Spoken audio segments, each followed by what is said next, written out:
Meski rencana pembukaan pariwisata Bali pada bulan Juli 2021 ini belum ada kejelasan, pemerintah diminta menyiapkan SDM dan alat-alat yang betul-betul berfungsi dengan baik untuk memeriksa kesehatan turis yang nantinya akan datang ke Bali.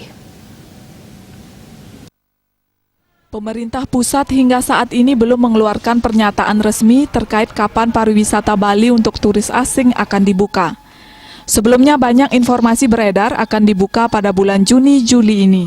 Namun para pelaku pariwisata Bali masih menunggu pernyataan resmi dari pemerintah pusat.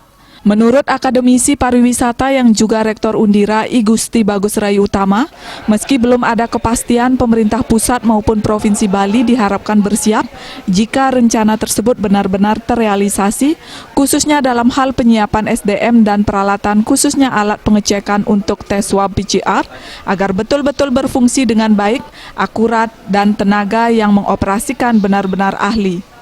Hal ini bertujuan untuk mencegah para turis asing tidak membawa virus COVID-19 ke Pulau Bali dan memastikan mereka betul-betul sehat.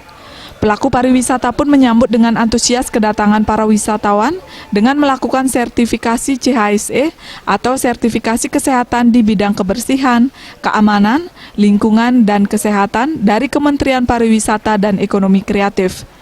Namun hal itu tidak cukup, masyarakat luas juga diimbau tetap untuk menerapkan protokol kesehatan agar para turis asing tetap merasa aman dan nyaman ketika berlibur di Bali.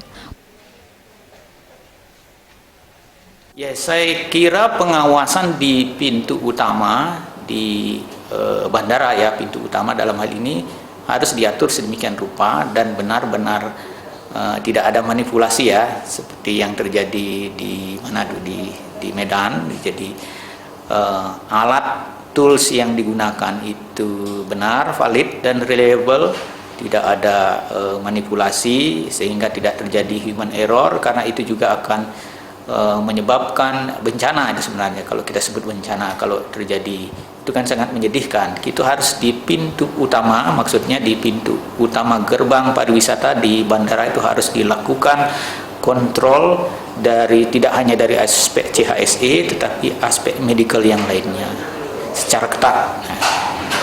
Jika tidak, nanti kita takut juga kebobolan, nanti ada pandemi kedua di Bali karena nama Bali itu kalau tidak terjadi sesuatu human error dalam penanganan itu juga menjadi bencana besar buat kita, tidak hanya Bali tetapi Indonesia dalam artian luas. Pemerintah telah menyiapkan 3 zona hijau di Bali untuk bisa dikunjungi para turis, yakni Sanur, Nusa Dua, dan Ubud, di mana 100% warga dan SDM pendukung pariwisata lainnya di kawasan tersebut telah divaksinasi. Riasa, Bali TV.